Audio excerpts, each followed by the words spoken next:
नमस्कार बच्चों, मैं रोहित मिश्रा आपके अपने परिवार ट्राई स्टार में स्वागत करता हूं। उम्मीद करता हूं बच्चे आप सभी लोग बहुत ही अच्छे होंगे और अपनी पढ़ाई भी कर रहे होंगे। तो बच्चों, अपना हिंदी में लेक्चर चल रहा था, संधि की बात करेंगे। संधि में मैंने आपको 2 लेक्चर प्रोवाइड कराए। नंबर 1 लेक्चर में मैंने आपको उसका बेसिक बताया था, यानी कि अपना बात करें कि स्वर संधि हमारे कंप्लीट हो गई थी। संधि में संधि में हमारा क्या कंप्लीट हो गया था, तो आप कहेंगे संधि में हमारा स्वर संधि कंप्लीट हो गया था। मैंने आपको बताया था कि संधि 3 प्रकार की होती है, स्वर संधि, व्यंजन संधि और विसर्ग संधि, जिसमें कि मैंने आपको स्वर संधि पूरी तरह से कंप्लीट कर दिया था। आज की क्लास में हम व्यंजन संधि और विसर्ग संधि को पढ़ने वाले हैं।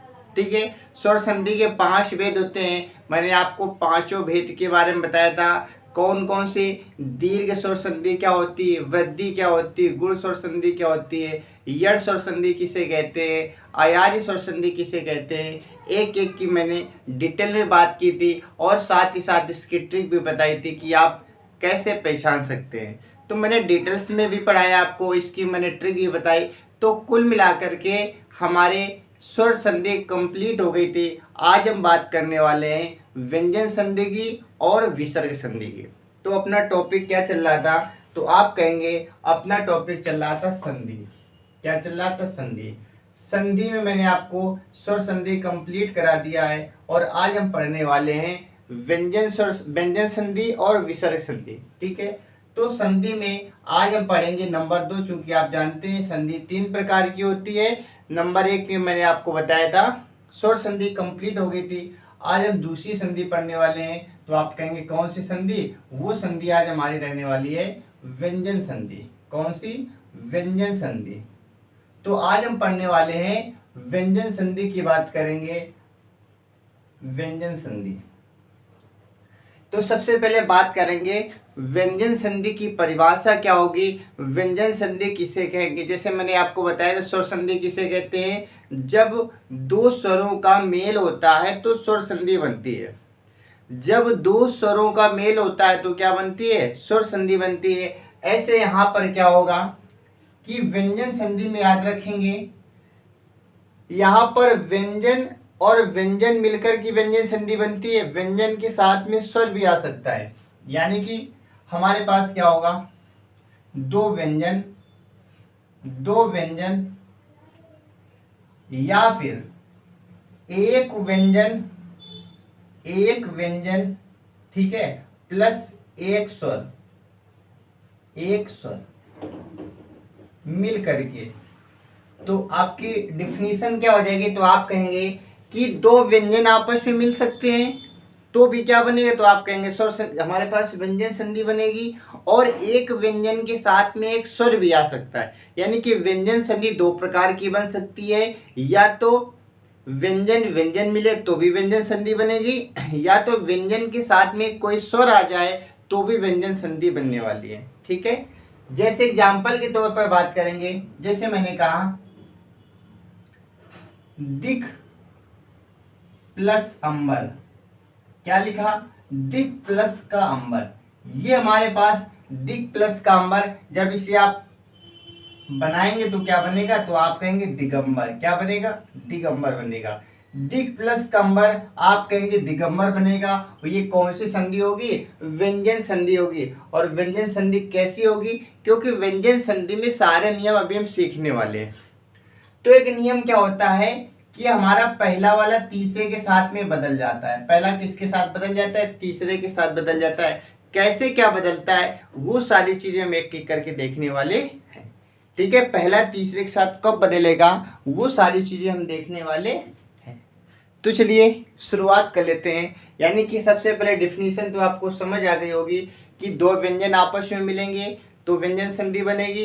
एक व्यंजन के साथ में एक स्वर आ जाएगा तो भी क्या बनने वाली है, तो आप कहेंगे तो भी हमारी व्यंजन संधि बनेगी। जैसे मैंने एग्जाम्पल के तौर पर बताया आपको, दिक प्लस अंबर बराबर क्या हो जाएगा, आप कहेंगे दिगंबर हो जाएगा। ठीक है, चलिए अब हम क्या करेंगे, इसके सारे एक एक करके नियम सीख लेते हैं। तो सबसे पहले नियम हमारा क्या बनेगा, तो एक चीज आपको याद रखनी है,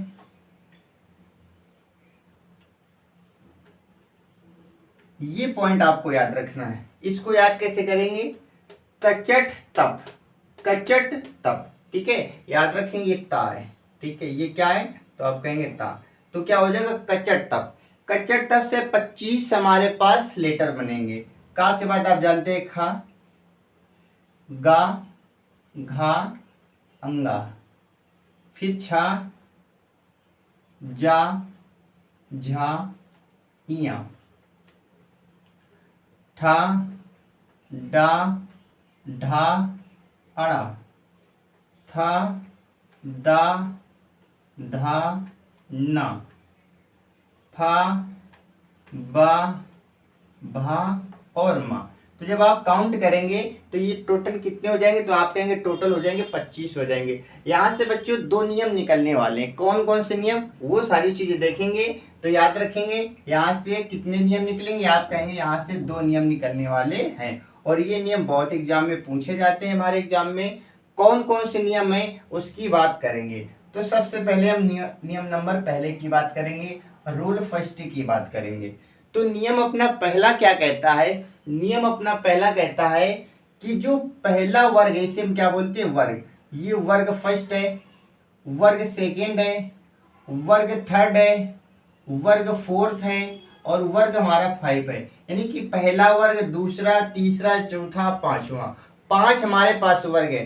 तो नियम पहला क्या कहता है, नियम पहला कहता है कि कचट तप के पहले का, चा, टा, ता और पा, इसके यदि बाद में कोई अंतास्त व्यंजन आ जाए। अंतास्त व्यंजन क्या होता है, आप कहेंगे या, रा, ला, वा, कोई स्वर आ जाए तो हमेशा क्या होगा, पहला तीसरे के साथ बदल जाएगा। तो पहला नियम सीखने वाले हैं, जो पहला होगा किसके साथ बदलेगा, तो आप कहेंगे पहला बदल जाएगा तीसरे के साथ में। किसके साथ में, तीसरे के साथ में, ठीक है, पहला बदलेगा तीसरे के साथ में। लेकिन कंडीशन क्या रहेगी, तो आप कहेंगे कि का, चा, टा, ता और पा के बाद या तो स्वर आ जाए या फिर क्या आ जाए, तो आप कहेंगे अंतास्त व्यंजन।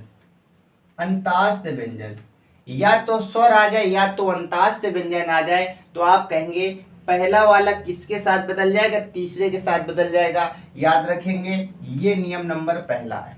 तो नियम पहला क्या है कि का, चा, टा, ता और पा, इसके बाद में यदि कोई स्वर आ जाए या फिर स्वर ना आए तो वहां पर कोई अंतास्त व्यंजन आ जाए। अंतास्त व्यंजन पता है क्या होता है, ये होता है हमारे पास या, रा, ला, वा, इसी को हम बोलते हैं अंतास्त व्यंजन। इनमें से कोई एक आ जाए तो ये पहला वाला किसके साथ बदल जाएगा, तो आप कहेंगे तीसरे के साथ बदल जाएगा। जैसे मैंने आपको एग्जांपल दिया था, दिक प्लस का अंबर, दिक प्लस का अंबर। दिक प्लस अंबर की बात करेंगे तो आपने बताया था कि दिक प्लस अंबर क्या हो जाएगा, तो आप कहेंगे दिक प्लस अंबर बन जाएगा दिगंबर। कैसे बनेगा, तो आप समझेंगे। यहाँ पर क्या लिखा है, तो आप कहेंगे का लिखा है, बताइए हमारे पास का लिखा है, इसमें का लिखा है, आप कहेंगे बिल्कुल लिखा है। इसके बाद में या तो स्वर आए या तो अंतास्त व्यंजन आ जाए, तो देखिए इसमें देखेंगे या तो स्वर आएगा या तो अंतास्त व्यंजन आ जाएगा। यहाँ पर का लिखा है, यहाँ पर क्या लिखा है, आप कहेंगे आ लिखा है। और आ क्या होता है, तो आप कहेंगे आ हमारा एक स्वर होता है, क्योंकि स्वरों की संख्या क्या होती है, 11, छोटा बड़ा, छोटी बड़ी, छोटा, यही तो स्वर होते हैं। का के बाद में स्वर आ गया, जब का के बाद स्वर आता है तो आपका नियम क्या कहता है कि पहला तीसरे के साथ बदल जाएगा। यदि का आया है तो गा के साथ में जाएगा, चा जाएगा जा के साथ में, टा जाएगा डा के साथ में, ता जाएगा दा के साथ में और पा जाएगा बा के साथ में।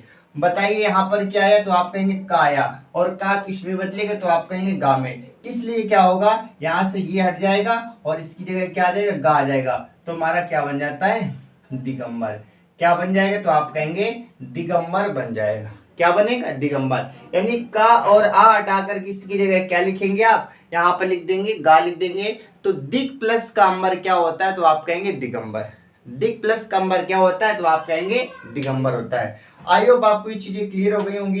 एक दो एग्जांपल इसके और देखेंगे जिससे सारी चीजें आपकी क्लियर हो जाएगी। ठीक है, जैसे मैंने कहा वाक प्लस का ईक, वाक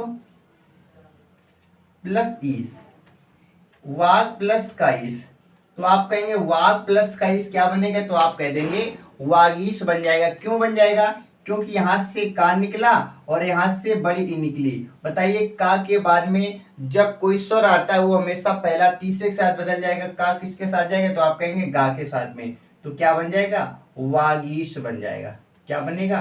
तो आप कहेंगे वागीश बन जाएगा। ठीक है, तो ये क्या बन जाएगा? वागीश यहाँ पर बन जाएगा। ठीक है, चलिए क्या ये चीज समझ आ गई क्या? एक और देख लेंगे, जगत प्लस अम्बा, जिसे मैंने लिखा जगत प्लस अम्बा। जगत प्लस अम्बा की हम बात करेंगे तो इसे किस में चेंज करेंगे? तो आप कहेंगे यहाँ पर क्या लिखा है? आप कहेंगे यहाँ पर लिखा है ता और यहाँ पर क्या लिखा है? आ। यानी कि ता के बाद में कोई स्वर आ जाए, का चा टा ता पा, इनके बाद में कोई स्वर आ जाता है, ये हमेशा तीसरे के साथ बदल जाएगा। तो बताइए ता अपने तीसरे के साथ बदलेगा, तो ता की बात करें तीसरा क्या है? तो आप कहेंगे गाय। तो ये ता किस में बदल जाएगा? गा में। तो जगत प्लस अम्बा लिखा है तो आप क्या बोलेंगे? आप बोलेंगे जगदम्बा। जगदम्बा क्या बोलेंगे? जगदम्बा बोलेंगे। यहाँ से आ हटेगा, यहाँ से ता हटकर और ता की जगह क्या आ जाएगा? दा आ जाएगा। तो बताइए क्या पहला नियम आपको समझ आ गया क्या? पहला नियम क्या है? का चा टा ता और पा, इसके बाद में कोई अंताक्षर व्यंजन आ जाए या फिर कोई स्वर आ जाए तो वो हमेशा पहला वर्ग तीसरे वर्ग के साथ में बदल जाता है। मैंने एग्जांपल दिया कैसे क्या बदलता है, ये सारी चीजें आपको समझ आ गई होंगी। ठीक है, तो ये था हमारा व्यंजन का पहला नियम था। अब बात करेंगे नियम नंबर दूसरे की बात करेंगे। किसकी बात करेंगे? अब हम बात करने वाले हैं नियम नंबर दूसरे की बात करेंगे। नेक्स्ट हमारे पास नियम क्या दे रखा है, हम इसका जिक्र करेंगे। ठीक है, चलिए नियम नंबर दूसरे के लिए हम बात करें, रूल सेकंड की बात करेंगे। तो नियम हमारे पास दूसरा क्या है? दूसरा ये बोला जाता है कि कभी कभी क्या होता है, पहला वर्ग हमेशा पांचवें के साथ बदल जाता है। पहला वर्ग पांचवें के साथ बदलता है तो कोई कंडीशन कुछ ना कुछ तो होगी। हाँ, इसकी कंडीशन क्या होती है याद रखेंगे। इसके बाद में का की बात करें, चा की बात करें, टा की बात करें, ता की बात करें और पा की बात करें के बाद में क्या होता है? कोई अनुनासिक आ जाता है। क्या आता है? तो आप कहेंगे अनुनासिक। क्या बोलेंगे आप? अनुनासिक। नासिक। जब कोई अनुनासिक आ जाता है तो हमेशा क्या होता है? पहला किसके साथ बदल जाता है? तो आप कहेंगे पहला बदल जाता है हमारा किसके साथ में? पांचवें के साथ में बदल जाता है। ठीक है, पहला किसके साथ बदल जाता है? तो आप कहेंगे पांचवें के साथ बदल जाता है। तो अनुनासिक क्या होता है? तो आपको पता होगा, आपने वर्णमाला चैप्टर पढ़ा होगा तो अनुनासिक आपको पता होगा। तो देखिए का चा टा ता और पा के बाद में कोई अनुनासिक आ जाता है तो क्या होता है? ये हमेशा पहला वाला किसके साथ बदलेगा? तो आप कहेंगे ये पहला जो फर्स्ट होगा ये पांचवें में बदल जाएगा। किस में बदलेगा? पांचवें में बदल जाएगा। यानी कि इसमें क्या करना है? पहले वाले को पांचवें के साथ ले जाना है। पहला किसके साथ जाएगा? तो आप कहेंगे इस बार पहला चला जाएगा पांचवें के साथ। किसके साथ में? पांचवें के साथ में। पांचवें के साथ कब जाएगा? कंडीशन याद रखेंगे, जब कचड़ तप के बाद में क्या कोई अनुनासिक आ जाए। कोई अनुनासिक आ जाए तो पहला वाला वर्ग किसके साथ बदल जाता है? पांचवें के साथ। उदाहरण से समझेंगे, सारी चीजें क्लियर हो जाएंगी। जैसे हमारे पास लिखा है वाक प्लस मैं, वाक धनमय। वाक धनमय की बात करेंगे। ठीक है, इसके बाद में नेक्स्ट देख लेंगे। जैसे लिखा है हमारे पास तत् प्लस मय। दूसरा क्या है? आप कहेंगे तत् प्लस कमय। तत् प्लस कमय। एक और देख लेंगे इसके बाद में जगत प्लस नाद। जगत प्लस नाद। इन तीन उदाहरणों की मदद से हम आपको क्या करेंगे? इसे सिखाने का प्रयास करेंगे। जगत प्लस का नाद।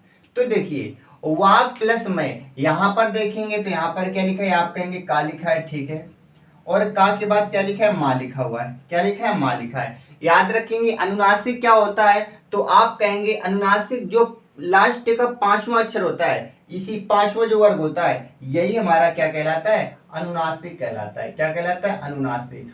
आपने वर्णमाला में पढ़ा होगा कि जो पांचवा हमारा वर्ग होता है ये अनुनासिक कहलाता है। क्या कहलाता है? अनुनासिक कहलाता है। यानी इसके बाद में कहीं ये आ जाएगा तो ये हमेशा अपने पांचवें के साथ बदल जाता है। जैसे वाग प्लस का मैं लिखा है हमारे पास, वाग प्लस का मैं, तो आप क्या कहेंगे, ये हमारे पास का लिखा हुआ है और यहाँ पर जो माँ है ये माँ क्या होता है, तो आप कहेंगे अनुनासिक होता है। और जब अनुनासिक आता है तो पहला वाला किसके साथ बदलता है, पांचवें के साथ में। बताइए का किसके साथ बदलेगा, तो आप कहेंगे अंगा के साथ बदल जाएगा। तो ये क्या हो जाता है, ये हो जाता है वाग्मय हो जाता है। क्या हो जाता है, वाग्मय बन जाएगा। क्या बन जाएगा, वाग्मय। अगला यहाँ पर क्या लिखा है, आप कहेंगे यहाँ पर ता लिखा है और यहाँ पर क्या लिखा है, तो आप कहेंगे यहाँ पर माँ लिखा हुआ है। बताइए इसमें ता लिखा है, आप कहेंगे बिल्कुल लिखा है। और माँ क्या होता है, तो आप कहेंगे अनुनासिक। बताइए यहाँ पर माँ यानी बिल्कुल है अनुनासिक। जब इस कचट तब के बाद में कोई अनुनासिक आता है तो पहला हमेशा पांचवें के साथ बदल जाता है। तो ता किसके साथ बदलेगा, तो आप कहेंगे ता बदल जाएगा ना के साथ में। किसके साथ में, ना के साथ में। तो क्या हो जाएगा, तत्वमय लिखा है तो आप कहेंगे ये हो जाएगा तन्मय। क्या बन जाएगा, तो आप कहेंगे ये बन जाएगा हमारे पास क्या, तन्मय बन जाएगा। क्या बन जाएगा, तन्मय। तीसरा हमारे पास ता लिखा हुआ है प्लस यहाँ पर ना लिखा हुआ है। और ना भी हमारा क्या होता है, आप कहेंगे अनुनासिक होता है। क्या होता है, अनुनासिक होता है। तो पहला पांचवें के साथ बदल जाएगा। ता किसके साथ बदलेगा, आप कहेंगे ना के साथ बदलेगा। तो जगत प्लस का नाथ क्या हो जाएगा, तो आप कहेंगे जगत प्लस का नाथ बनता है जगन्नाथ। क्या बनता है, जगन्नाथ बनता है। तो ये था हमारा नियम नंबर दूसरा। आई होप आपको नियम नंबर पहला भी समझ आया होगा, नियम नंबर दूसरा भी समझ आया होगा। नियम पहला कब लगाते हैं, जब कचप तप के बाद में कोई स्वर आ जाता है या अंतास से व्यंजन आता है तो नियम नंबर पहला लगाते हैं, यानी कि पहला तीसरे के साथ बदलता है। और पहला पांचवें के साथ कब बदलता है, जब कचट तप के बाद में कोई अनुनासिक आता है। अनुनासिक क्या होता है, जो पांचवा वर्ग होता है इसमें से कोई एक लेटर आता है तो हमेशा अपने से पांचवें में बदल जाता है। ठीक है, और उदाहरण के तौर पर मैंने आपको सारी चीजें सिखा दी। तो नियम नंबर पहला और नियम नंबर दूसरा आई होप आपको समझ आया होगा। और ये नियम दोनों इंपॉर्टेंट है, दोनों क्वेश्चन पूछे जाते हैं। ठीक है, तो ये नियम नंबर हमारा पहला था और नियम नंबर दूसरा था। आई उम्मीद करते हैं कि दोनों नियम आपको आसानी से समझ आ गए होंगे। अब हम बात करेंगे नियम नंबर तीसरे की। ठीक है, तो इसमें नियम नंबर तीसरे की बात करेंगे। तीसरा हमारा नियम क्या है, नियम नंबर तीसरा, थर्ड रूल की बात करेंगे, नियम नंबर तीसरे की बात करेंगे। तो बच्चों नियम नंबर तीसरे में याद रखेंगे छाछ संबंधी नियम। छाछ संबंधी नियम यानी कि छाछ संबंधी नियम भी आपसे पूछा जाता है। तो छाछ संबंधी नियम क्या होता है, तो याद रखेंगे बच्चों, छा के बाद में कभी चा लिखा हो। छा के बाद में क्या लिखा होगा, तो आप कहेंगे कभी भी चा लिखा होगा। ठीक है, जैसे हमारे पास क्या लिखा है, हमारे पास छा संबंधी नियम क्या होता है, तो आप कहेंगे इसके बाद में, छा के बाद में कभी भी हमारे पास क्या आएगा, तो आप कहेंगे स्वर आ जाए।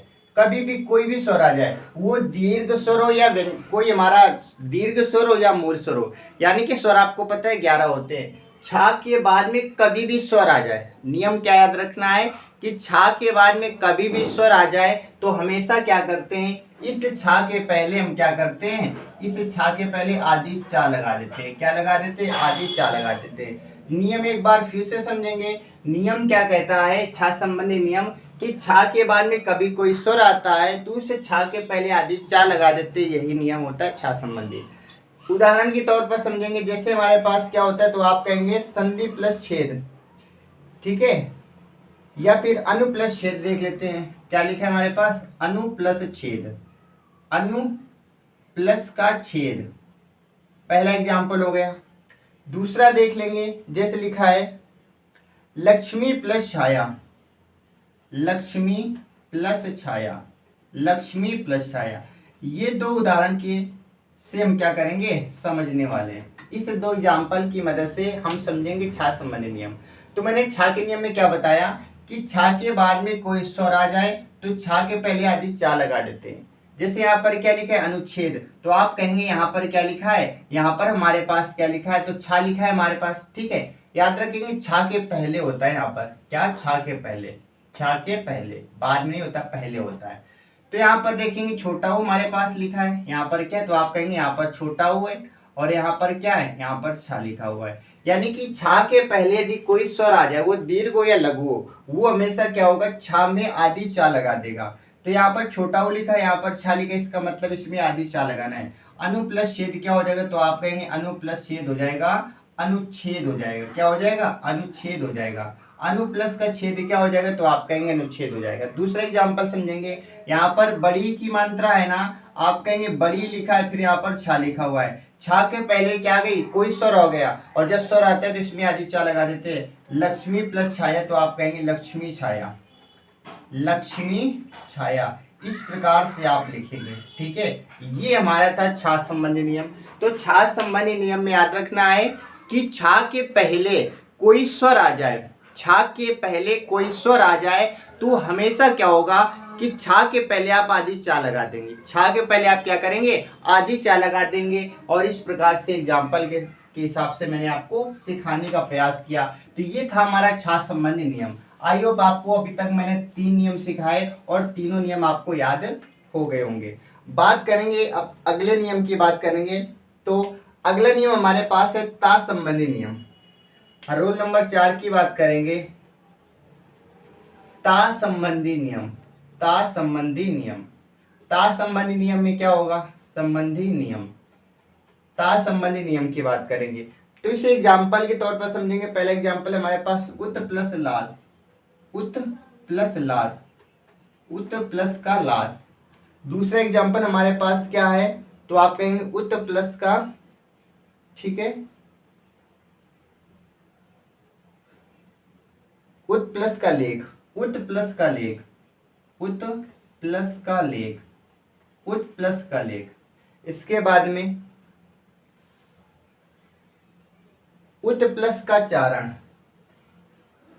उत प्लस चारण, उत प्लस चारण की बात करेंगे। और देखेंगे इसके बाद में तत् प्लस का लीन, तत् प्लस का लीन। तो याद रखेंगे ये हमारा नियम क्या होता है, तो आप कहेंगे कभी भी चा और छा के बाद में ता हो तो चा ही रहता है। यानी इसका नियम लिखना चाहे तो आप यहाँ पर लिख सकते हैं। नियम इसका क्या है कि कभी भी चा लिखा हो, ठीक है, कभी भी क्या लिखा हो, चा लिखा हो और छा लिखा हो, चा लिखा हो और छा लिखा हो।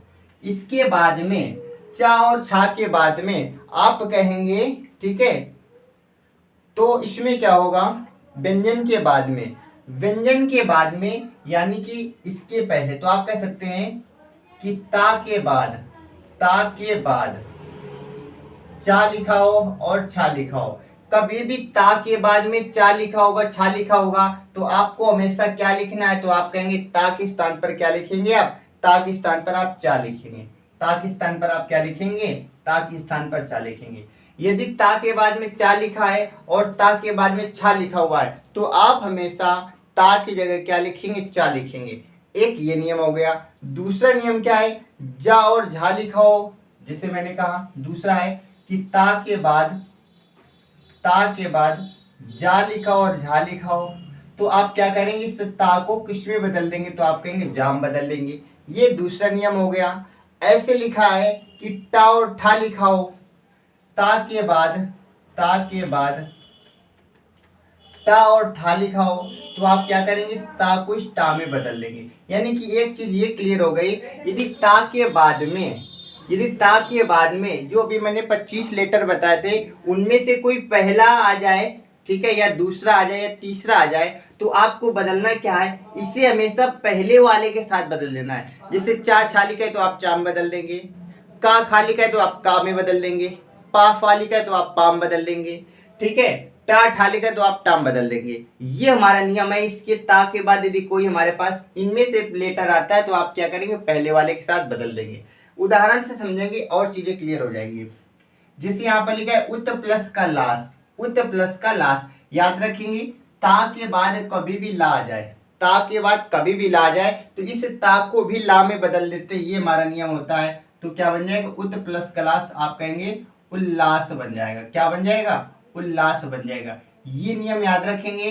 ता के बाद में कभी भी ला मिल जाए, ये भी नियम याद रखेंगे कि ता के बाद ला हो, ता के बाद ला हो, ठीक है, ता के बाद क्या हो, आप कहेंगे ला हो। तो ये भी ता किस में बदल जाता है, ये भी ला में बदल जाता है, ठीक है।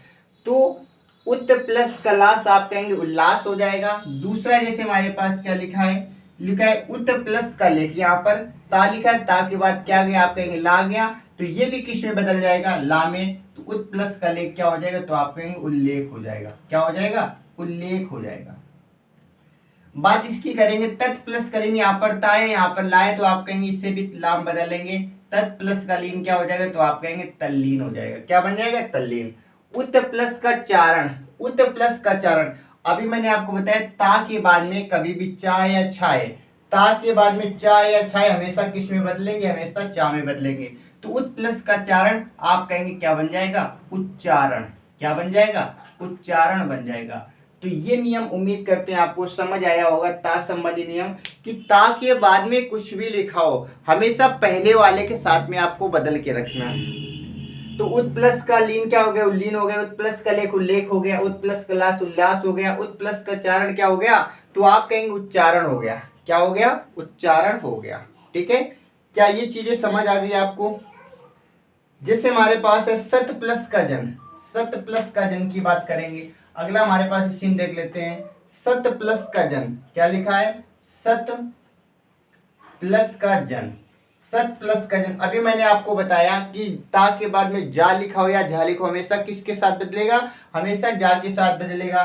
तो सत प्लस जन क्या हो जाएगा, तो आप कहेंगे सत प्लस जन हो जाएगा सज्जन। क्या हो जाएगा, सज्जन बन जाएगा, क्योंकि ता के बाद में ये जाया और जा को हम किस में बदलेंगे, जा में। तो सत प्लस का जन क्या हो जाएगा, आप कहेंगे सज्जन हो जाएगा। क्या हो जाएगा, सज्जन हो जाएगा।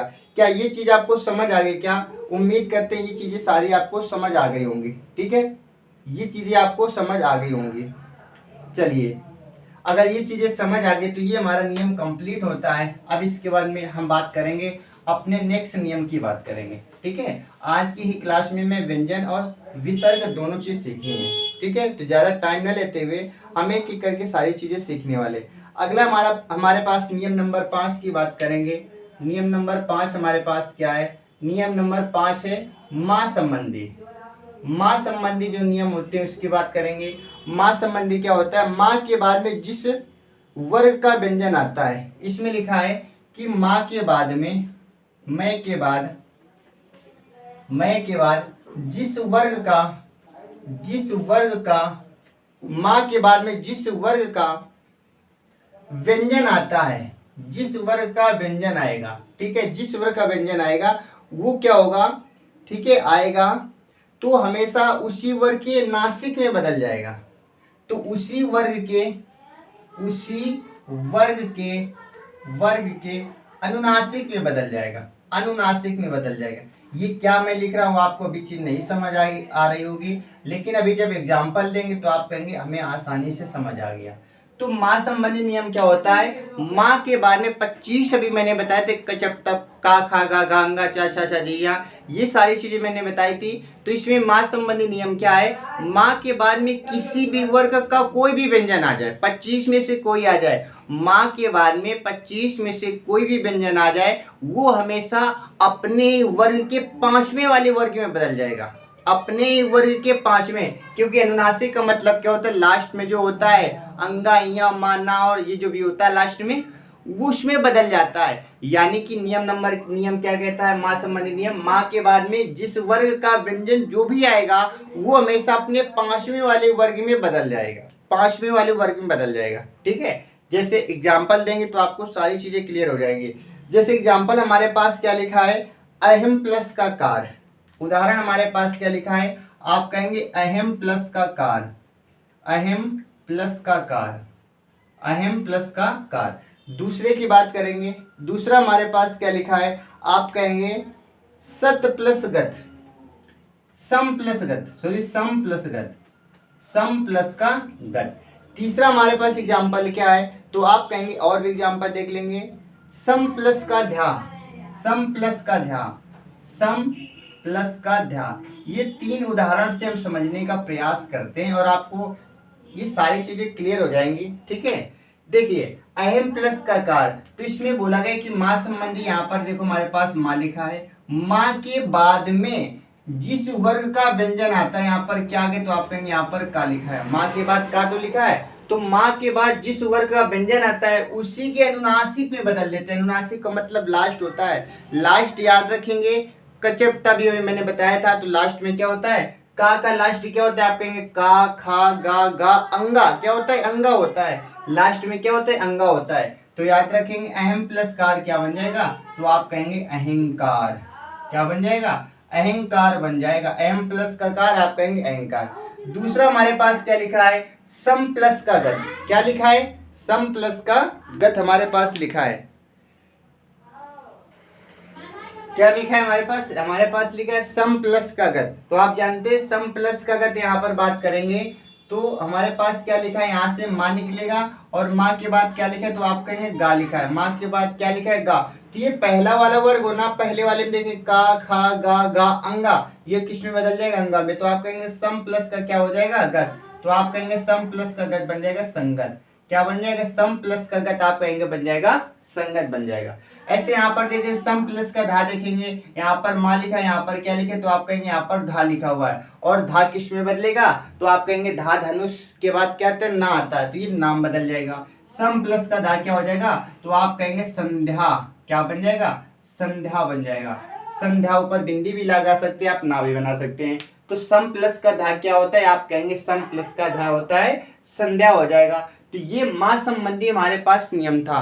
तो उम्मीद है माँ संबंधी नियम आपको समझ आ गया होगा। ठीक है, चलिए अब देखेंगे इसी माँ संबंधी नियम और भी देख लेंगे हम। माँ संबंधी नियम में आपको याद रखना है कि माँ के बाद कभी भी जिस वर्ग का व्यंजन आता है वो हमेशा पांचवें में बदल जाता है। अब इसी में दूसरा नियम देखेंगे। दूसरा नियम आपको याद रखना है कि माँ के बाद में कभी माँ आ जाए, यानी कि माँ के बाद में कभी भी माँ आ जाए, माँ के बाद में कभी माँ आ जाए, तो वो हमेशा क्या होगा, वो हमेशा द्वित्व बन जाता है। द्वित्व का मतलब क्या, उसका रिपीट हो जाता है, डबल बन जाता है। जैसे सम प्लस का मान की बात करेंगे, सम प्लस मान क्या होता है, तो आप कहेंगे सम प्लस मान की बात करेंगे, माँ के बाद में माँ आ गया। जब माँ के बाद में माँ आता है तो क्या होता है, इन दोनों को द्वित्व कर देते हैं। द्वित्व का मतलब एक आधा होता है, एक पूरा होता है। तो आप कहेंगे सम प्लस का मान क्या हो जाएगा, सम्मान हो जाएगा। सम प्लस का मान क्या हो जाएगा, तो आप कहेंगे सम प्लस का मान सम्मान हो जाएगा। ठीक है, सम प्लस का मान क्या हो जाएगा, आप कहेंगे सम्मान हो जाएगा। और एक एग्जांपल देख लेते हैं। जैसे हमारे पास क्या लिखा है सम प्लस का मोहन, सम प्लस का मोहन या सम प्लस का मानित। हमारे पास क्या लिखा है, सम प्लस का मानित, सम प्लस मानित। और सम प्लस मानित क्या होता है, तो आप कहेंगे माँ के बाद में माँ आ गया, तो ये बन जाएगा सम्मानित। क्या बन जाएगा, सम प्लस का मानित क्या बन जाएगा, सम्मानित बन जाएगा। ठीक है, सम प्लस का मानित सम्मानित, यानी कि माँ के बाद में यदि माँ आ जाए तो उसको हम क्या करते हैं, द्वित्व कर देते हैं। द्वित्व का मतलब एक आधा करते हैं, कंप्लीट कर देते हैं। ठीक है, ये होता है द्वित्व व्यंजन, आपको अच्छे से पता होगा। चलिए, ये माँ के बाद नियम हमारे पास, जब माँ के बाद माँ आ जाता है तो ये नियम बनता है। इसके बाद में नेक्स्ट हमारे पास नियम क्या है, याद रखेंगे। अगला नियम देखने वाले हैं हम इसी में। अगला हमारे पास नियम है यदि सा का सा। ठीक है, अब नेक्स्ट नियम देखेंगे, नियम नंबर जो भी है। अगला नियम हमारे पास है यदि सा के बाद सा आ जाए, सा के बाद में क्या आ जाए, तो आप कहेंगे सा के बाद में सा आ जाए, यानी कि सा और सा में परिवर्तन। सा और सा में कैसे परिवर्तन होगा, इन दोनों में रिलेशन कैसे होता है, एग्जाम्पल के तौर पर समझेंगे। जैसे हमारे पास क्या लिखा है, अभी प्लस का सेक। क्या लिखा है, अभी प्लस का सेक। अभी आपको सारी चीजें क्लियर हो जाएंगी। अभी प्लस का सेक की बात करेंगे, अभी प्लस का सेक। दूसरा एग्जाम्पल हमारे पास क्या दे रखा है, दूसरा हमारे पास दे रखा है अनु प्लस का संगी, अनु प्लस का संगी, अनु प्लस का संगी। तो याद रखेंगे अनु प्लस का संगी, ये सा और सा में रिलेशन क्या होता है, ये जो सा होता है ये हमेशा इस सा में बदल जाता है, ये सा हमेशा इस सा में बदल जाता है। तो आपको लिखना है अभी प्लस का सेक लिखना है। आप जानते हैं अभी प्लस का सेक अभिषेक होता है, लेकिन अभिषेक ऐसे लिखा जाता है, ना कि ये वाली सा बनती है। इसे सा को इसे सा में लेते हैं, अभी प्लस का सेक हो जाएगा, अभिषेक हो जाएगा। कहेंगे अनुषंगी, कैसे लिखेंगे, अनुषंगी इस प्रकार से लिखेंगे। यानी कि ये जो सा सफेरा वाला सा होता है ये षटकोणा वाले सा में बदल जाता है। याद रखेंगे सलजम वाले सा में गलती से भी ना बदल देना, वो हमेशा किस में बदलेगा, ये वाला सा हमेशा षटकोणा वाले सा के साथ बदल जाता है। ठीक है, ये सा हमेशा किसके साथ बदलता है, तो आप कहेंगे षटकोणा वाले सा के साथ में बदल जाता है। तो ये हमारा था व्यंजन संधि। आई होप आपको व्यंजन संधि समझ आ गई होगी। मैंने स्वर संधि आपको कंप्लीट करा दी, व्यंजन संधि कंप्लीट करा दी। अब हम सीखने वाले तीसरी हमारी संधि कौन सी होती है, तो आप कहेंगे थर्ड नंबर में आती है विसर्ग संधि। कौन सी, विसर्ग संधि। विसर्ग संधि आप अच्छे से जानते हैं विसर्ग किसे कहते हैं, तो आप कहेंगे विसर्ग का मतलब उसे होता है कि ऐसे दो हमारे पास क्या होंगे, पॉइंट रखे होते हैं, यही विसर्ग का बोध कराते हैं। तो विसर्ग संधि की एक एक नियम हम सीखने वाले हैं। ठीक है, तो सबसे पहले विसर्ग संधि की बात करें। विसर्ग के बाद में क्या होता है, तो आप कहेंगे विसर्ग संधि किसे कहते हैं, इसके एग्जाम्पल, इसकी परिभाषा की बात करेंगे तो आप कहेंगे कि विसर्ग के बाद में, विसर्ग के बाद में स्वर भी आ सकता है और व्यंजन भी आ सकता है। विसर्ग के साथ में स्वर भी आ सकता है, व्यंजन भी आ सकता है। यानी कि विसर्ग संधि की परिभाषा आप बनाना चाहे तो आप कहेंगे विसर्ग के बाद में या तो स्वर आ जाए, विसर्ग के बाद में या तो व्यंजन आ जाए, वही हमारा क्या होता है, विसर्ग संधि होती है। तो विसर्ग के बाद में स्वर भी आ सकता है और विसर्ग के साथ में व्यंजन भी आ सकता है। यानी कि स्वर भी आ सकता है, व्यंजन भी आ सकता है, यही हमारी होती है विसर्ग संधि। बात करेंगे एग्जाम्पल की बात करेंगे, जैसे लिखा है नमाधनते, नमाधनते, और आप अच्छे से जानते हैं नमाधन की ते क्या होता है, तो आप कहेंगे नमस्ते। क्या होता है, नमस्ते। अब ये नमस्ते कैसे होता है, ये सारी चीजें भी हम देखने वाले हैं। तो नमा प्लस का ते क्या होता है, नमस्ते। नमस्ते की संधि विच्छेद क्या होती है, आप कहेंगे नमा प्लस का ते। ठीक है, अब कैसे क्या है, ये सारी चीजें हम सीखने वाले हैं। तो विसर्ग संधि की परिभाषा आपको क्लियर हो गई होगी। अब इसके एग्जाम्पल की हम बात करने वाले हैं। तो एग्जाम्पल की बात करेंगे तो पहले लिखेंगे विसर्ग में कोई परिवर्तन नहीं होता। कुछ ऐसे विसर्ग होते हैं जिसमें कोई परिवर्तन नहीं होता है। तो एक एक करके हम नियम सीखने वाले हैं।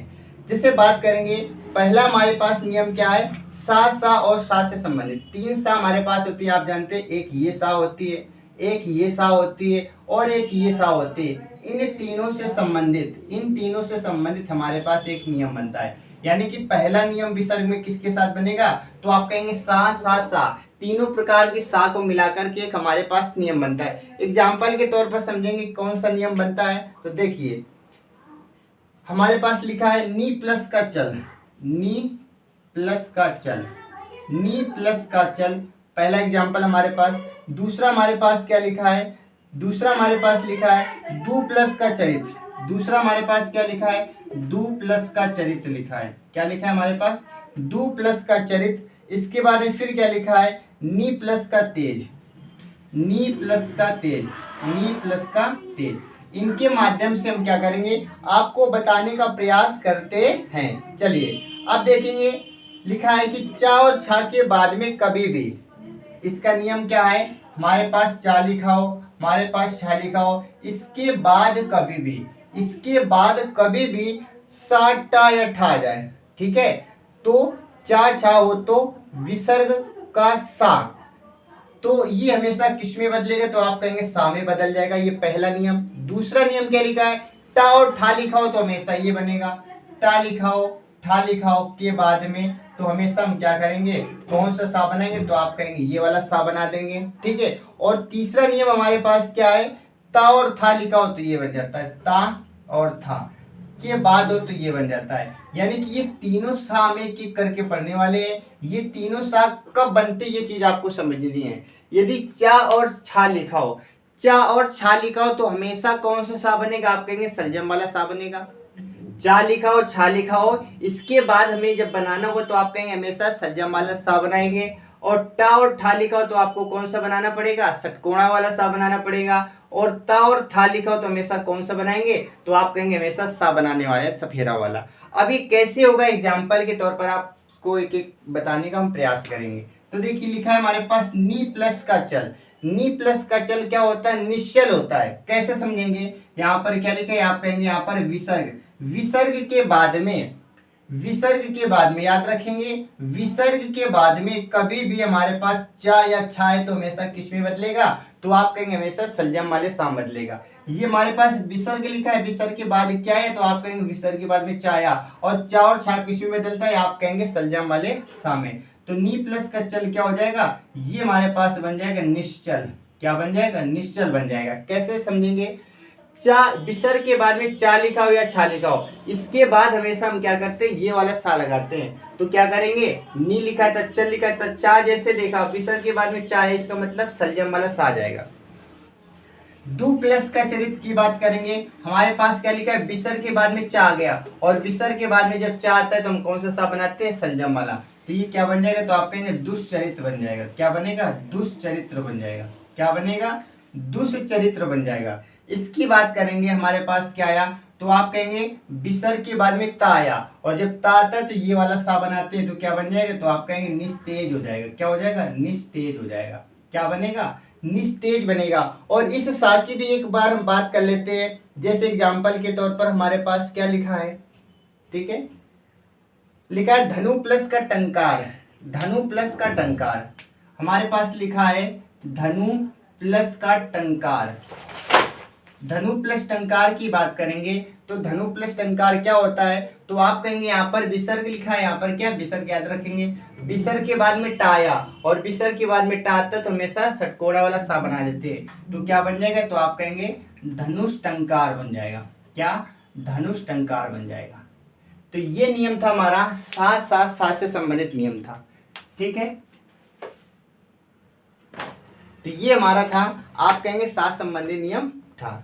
ठीक है, अब बताइए क्या ये चीज आपको क्लियर हो गई क्या, कि सा और सा कब कौन सी सा आती है, सलजम वाली सा कब लगाएंगे, षटकोणा वाली सा कब लगाएंगे, और ये सा कब लगाएंगे, जब चा और छा विसर्ग के बाद में चा छा लिखा हो तो ये लगाएंगे, विसर्ग के बाद में टा और ठा लिखा होगा तो ये लगाएंगे, विसर्ग के बाद में ता और था लिखा होगा तो ये सा बनाएंगे। और मैंने सबके एक एग्जाम्पल देने का प्रयास किया। ठीक है, आई होप ये आपको चीजें समझ आ गई होंगी। तो सा संबंधी ये नियम याद रखेंगे, कौन सा, विसर्ग संधि का। तो विसर्ग संधि का पहला नियम जो था मैंने आपको बताया, और उम्मीद है आपको ये चीज समझ भी आ गई होगी।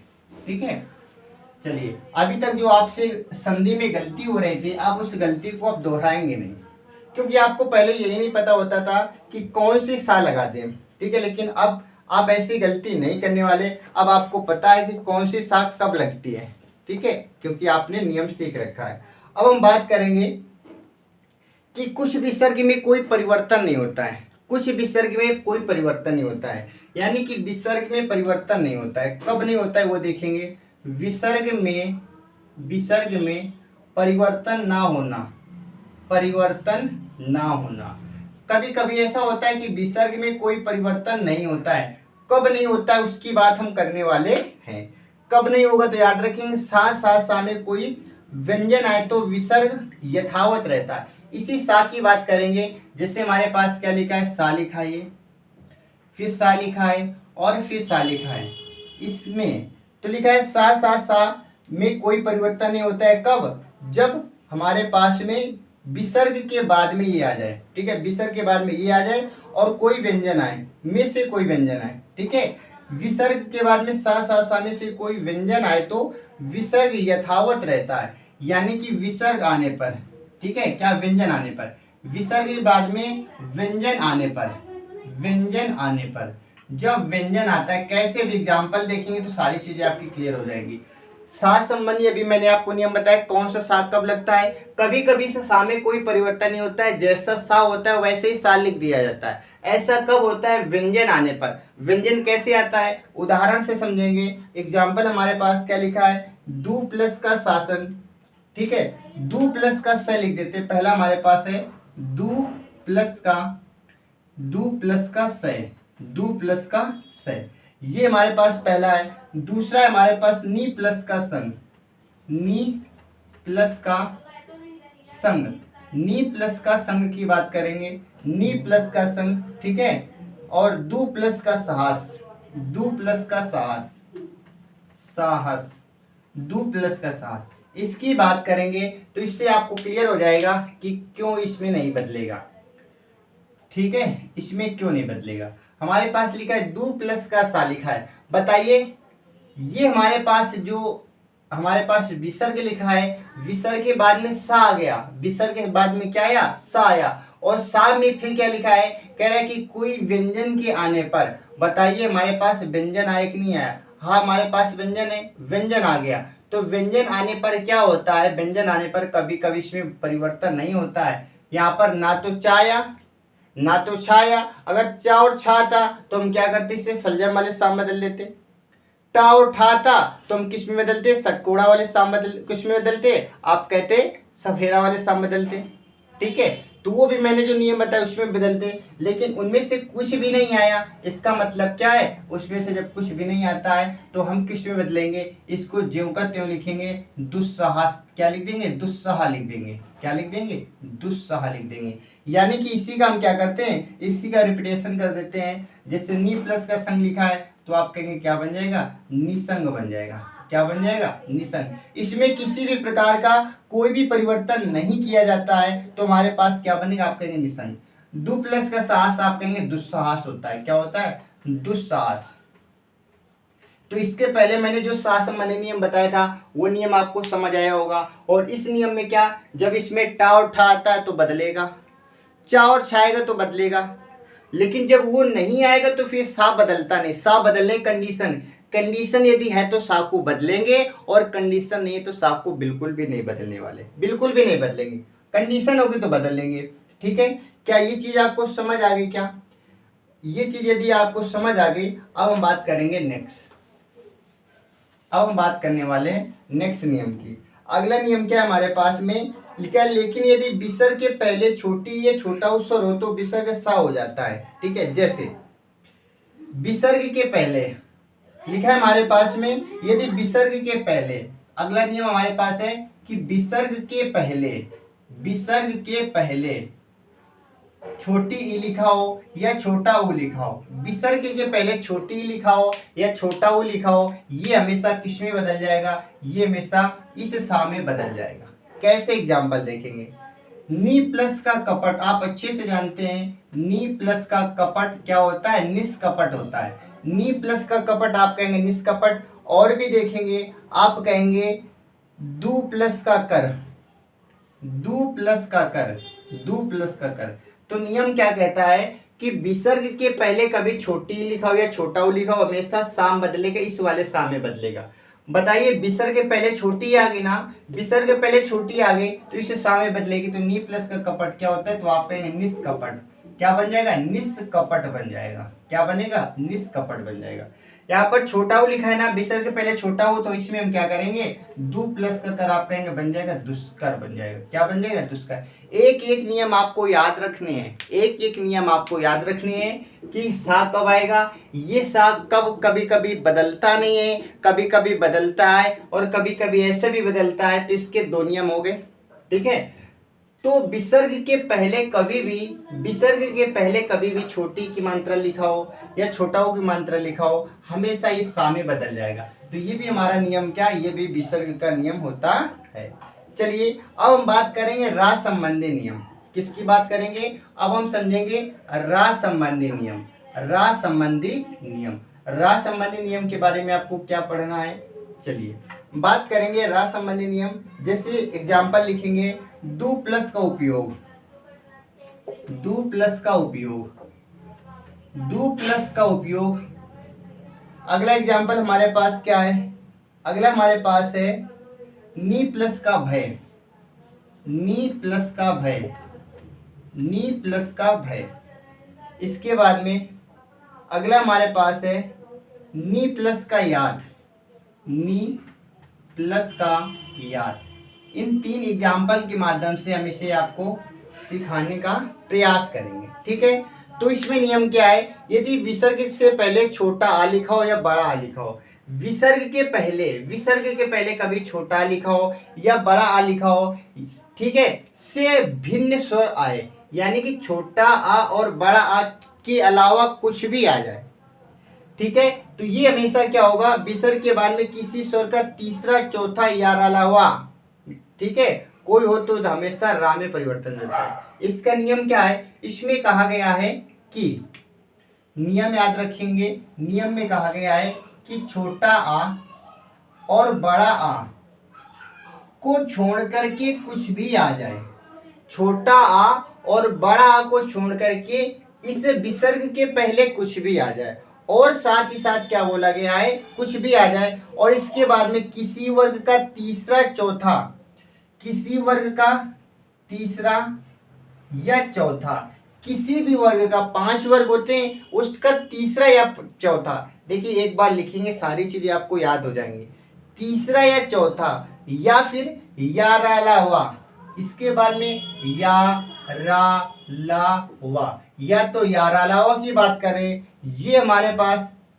या हा, और साथ में क्या हा में से कोई वर्ण आए तो हमेशा क्या हो जाएगा, ये हमेशा किस में बदलेगा, हमेशा रा में बदलेगा। तो रा संबंधी एक बार नियम जानने का प्रयास करते हैं। रा संबंधी नियम क्या होता है, तो आप कहेंगे विसर्ग के पहले, विसर्ग के पहले, ठीक है, विसर्ग के पहले क्या होगा, ठीक है, विसर्ग के पहले छोटा आ और बड़ा आ को छोड़ करके, छोटा आ और बड़ा आ को छोड़ करके इसके बाद में कोई भी स्वर आ जाए, आप जानते हैं 11 स्वर होते हैं, छोटा आ और बड़ा को छोड़ करके कोई भी स्वर आ जाए तो आपको क्या करना है, हमेशा रा में बदलना है। और इसके साथ ही साथ वर्ग का तीसरा और चौथा, कोई भी वर्ग हो, 5 वर्ग होते हैं, 5 में से कोई तीसरा लेटर आ जाए या चौथा लेटर आ जाए, हमेशा किस में बदलेगा, रा में बदलेगा। इसके अलावा यारा लावा, आप जानते हैं यारा लावा क्या होता है, अंतास्त व्यंजन होता है, और साथ ही साथ हा, तो इनके बाद हमेशा क्या बनता है, रा बनता है। इनमें से कोई भी लेटर आएगा वो हमेशा रा बनेगा। तो रा बनने की कंडीशन क्या होगी, मैंने वो सारी चीजें आपको बता दी कि रा कब कब बनता है। एग्जाम्पल से आपको अब समझाने का प्रयास करेंगे। लिखा है दू प्लस का उपयोग, यहाँ पर विसर्ग के पहले छोटा ऊ आ गया, तो छोटा आ और बड़ा नहीं आना चाहिए, बाकी कुछ भी आ जाए रा में बदलेंगे। तो आप कहेंगे इसका मतलब यहाँ पर क्या होगा, इसको हटा करके आपको रा में बदलना है। किस में बदलना है, रा में। तो दू प्लस का उपयोग क्या हो जाएगा, दुरुपयोग हो जाएगा। क्या हो जाएगा, दुरुपयोग हो जाएगा, दुरुपयोग। तो इसमें याद रखेंगे हमेशा आधी रा बनेगी, ठीक है, या फिर ऐसे लिखेंगे दुर प्लस का उपयोग, तो आप लिखेंगे दुरुपयोग, याद रखेंगे दुरुपयोग। अब इसमें क्या होते हैं, कभी कभी ऐसे भी लिख दिया जाता है दुरुपयोग, तो याद रखेंगे ये वाला गलत होता है क्योंकि ये बड़ा की मात्रा होती है, तो ऐसे लिखेंगे दू प्लस का उपयोग आप कहेंगे दुरुपयोग। नी प्लस का भय आप कहेंगे निर्भय हो जाएगा। क्या हो जाएगा, निर्भय हो जाएगा। नी प्लस का भय क्या हो जाएगा, तो आप कहेंगे निर्भय हो जाएगा। क्या हो जाएगा, निर्भय, क्योंकि छोटी की मात्रा आ गई, छोटा और बड़ा नहीं आना चाहिए, बाकी कुछ भी आ जाए हमेशा राम बदलेंगे। नी प्लस का याद आप कहेंगे यहाँ पर भी क्या बन जाएगा, नी प्लस का याद, तो आप कहेंगे निर्यात बन जाएगा। क्या बन जाएगा, निर्यात बन जाएगा, क्योंकि छोटी की मात्रा आ गई।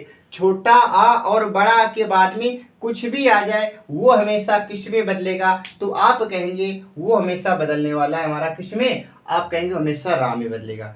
तो रा के बदलने की मैंने सारी कंडीशन आपको बता दी, रा में बदलने की सारी कंडीशन आपको बता दी, ठीक है। चलिए इसके बाद में और भी देखेंगे, अगला नियम देखेंगे।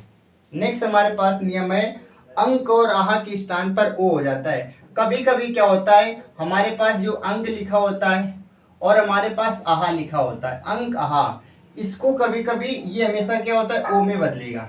किस में बदलेगा, ओ में। लेकिन इसकी कंडीशन क्या है, ओ में कब बदलता है, अंक और आहा को ओ में कब बदला जाता है, इसकी कंडीशन की यदि हम बात करें तो याद रखेंगे, यदि विसर्ग के पहले आ स्वर आए, आगे आ अथवा कोई सघोष हो, एक होता है सघोष, एक होता है अघोष, ठीक है।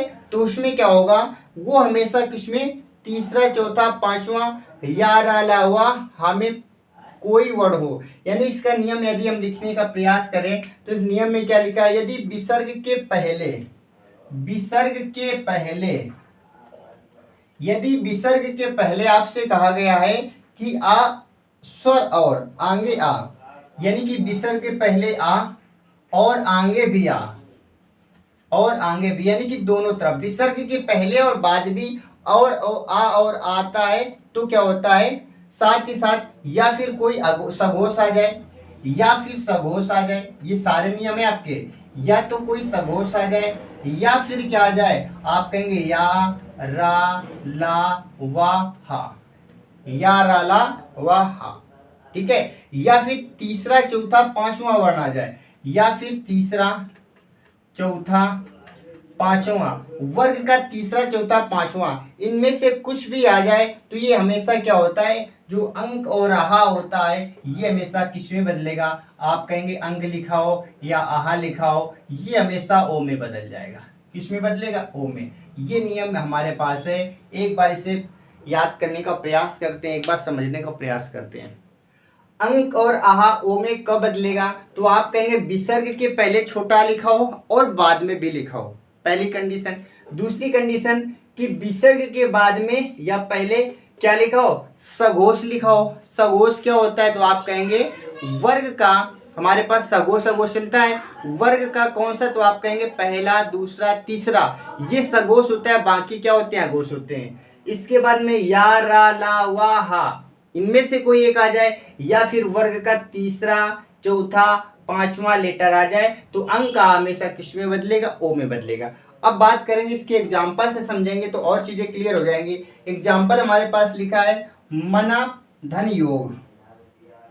मना धन योग हमारे पास क्या लिखा है, पहला एग्जाम्पल हमारे पास लिखा है मना धन योग। दूसरा हमारे पास क्या लिखा है, मना धन रथ। मना धन रथ, मना धन रथ, ठीक है, क्या लिखा है, मना धन रथ। तीसरा हमारे पास एग्जाम्पल कौन सा है, तीसरा जैसे हमारे पास लिखा है तपा प्लस बल।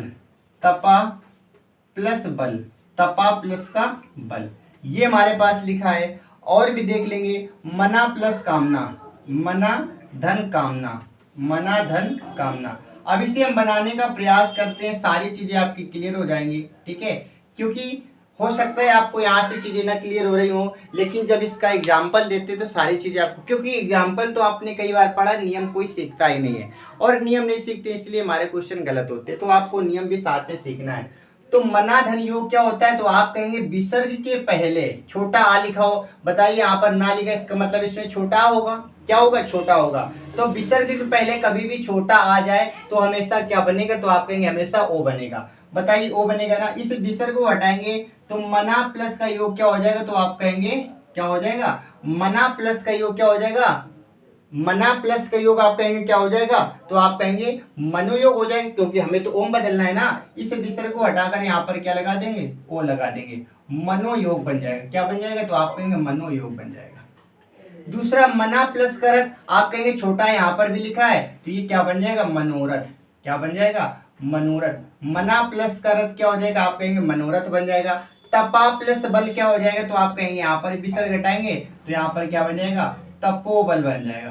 क्या बनेगा, तपोबल बन जाएगा। इसके बाद में यहाँ पर मना प्लस कामना, आप कहेंगे मनोकामना। क्या बोलेंगे, मनोकामना।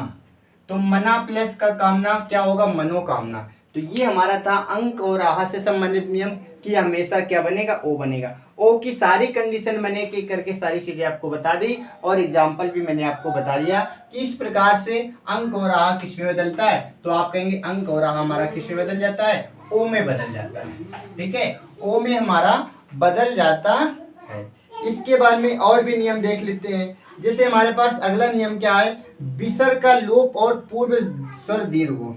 अगला नियम हमारे पास क्या है कि विसर्ग का लोप होता है। विसर्ग का लोप, विसर्ग का लोप, विसर्ग का लोप होता है, और विसर्ग का लोप के साथ साथ पूर्व स्वर दीर्घ होता है। क्या, पूर्व जो स्वर होता है वो दीर्घ होता है। तो ये नियम हमारे पास क्या है, विसर्ग का लोप होता है, यानी कि विसर्ग इसमें दिखाई नहीं देती, गायब होती है। और जो पहला होता है पूर्व स्वर दीर्घ होता है, यानी जो पहला स्वर आएगा ये दीर्घ, दीर्घ का मतलब होता है बड़ा। कैसे, एग्जाम्पल देखेंगे।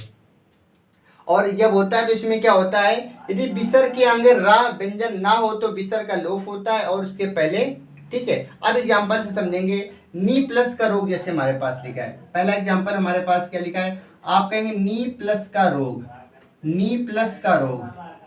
दूसरा एग्जाम्पल हमारे पास क्या लिखा है, आप कहेंगे नी प्लस का रज, नी प्लस का रज, नी प्लस का रज, नी प्लस का रज।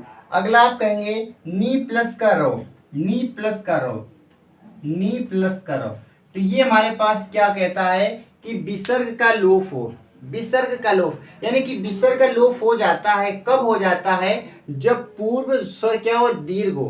पूर्व स्वर दीर्घ, यानी कि पूर्व जो हमारा पहला स्वर होता है, यदि आप इसे दीर्घ कर देंगे, बड़ा कर देंगे, तो वहां पर आप विसर्ग हटा सकते हैं। जैसे नी प्लस करो क्या होता है, तो आप कहेंगे नी प्लस करो होता है हमारे पास निरोग, क्या होता है, निरोग।